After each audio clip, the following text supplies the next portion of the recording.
धन की वृद्धि होती है, तब तक मैं अपने आप को साकार रूप से प्रकट करता हूँ। एक समय की बात है, मथुरा राज्य में उग्रसेन नाम का एक राजा था। उसने अपनी पुत्री देवकी का विवाह वासुदेव नाम के युवक से तय किया। देवकी का भाई कंस, जो कि बहुत ही क्रूर, दुष्ट और निर्दयी था, देवकी से अत्यंत प्रेम करता था। इसीलिए विवाह संपन्न होने के बाद कंस स्वयं उसको छोड़ने ससुराल गया। जब वह रथ में जा रहे थे, तब बीच रास्ते में उनको आकाशवाणी सुनाई दी। हे दुष्ट कंस, तूने इस धरती पर बहुत पाप किए हैं, इसलिए इस धरती पर से तेरे पाप नष्ट करने के लिए देवकी का 8वां पुत्र जन्मेगा और वही तेरा विनाश करेगा।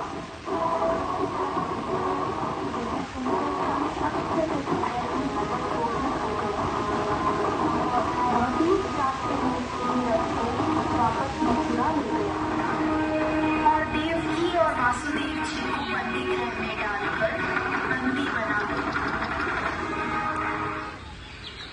समय बीतता गया। कुछ समय बाद देवकी की पहली संतान हुई।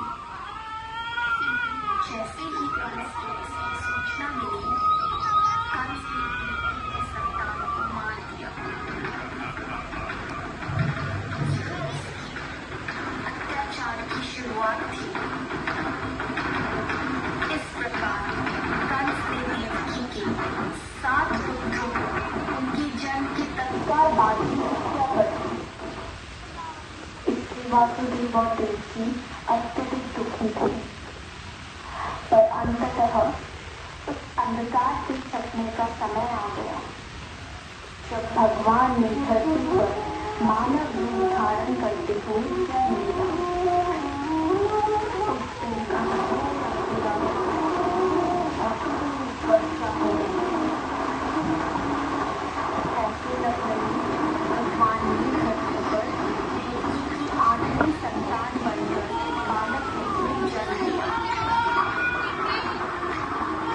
जन्म लेते ही वहाँ एक दिव्य प्रकाश प्रकट हुआ और उस प्रकाश में से श्री विष्णु भगवान ने अपने पूर्ण अवतार में दर्शन दिए और वासुदेव से कहा, हे वासुदेव, मैंने इस धरती पर कंस जैसे दुष्ट और अत्याचारी मानव का विनाश करने के लिए कृष्ण अवतार में जन्म लिया है। अतः मैं आपसे विनती करता हूँ कि आपके दोस्त नंद के घर में चले, जहाँ उनकी पत्नी यशोदा ने बालिका को जन्म लिया है। उस बालिका को यहाँ ले आकर मुझे यशोदा के बगल में सुला दे। ऐसा बोलकर भगवान अंतर्धान हो गए।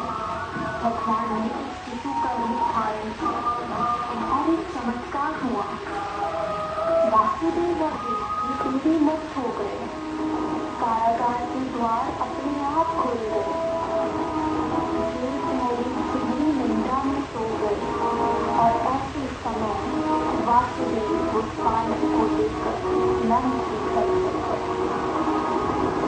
तेज वर्षा के कारण यमुना नदी का बहाव बहुत तेज था, पर यमुना नदी ने वासुदेव और उनके पुत्र के लिए रास्ता बना दिया और शेषनाग ने प्रकट होकर कृष्ण भगवान को हंस फैलाकर तेज बारिश से बचाया।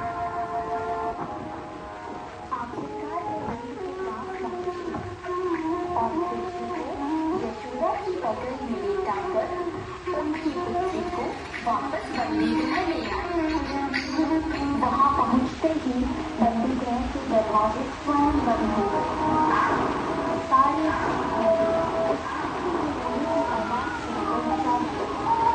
और कंस को सूचित किया। जब कंस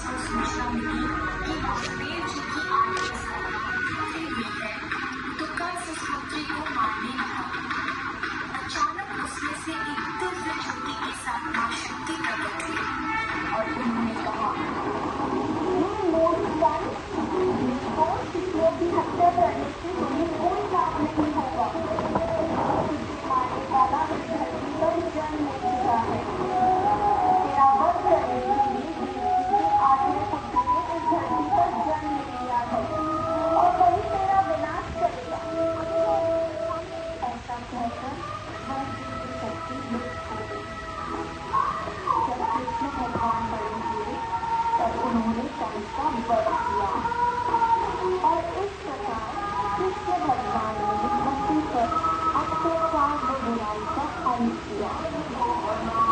इसलिए हमेशा मृत्यु घाती अष्टमी कृष्ण पक्ष की अष्टमी को जन्माष्टमी के रूप में श्री कृष्ण का जन्म दिवस मनाते हैं।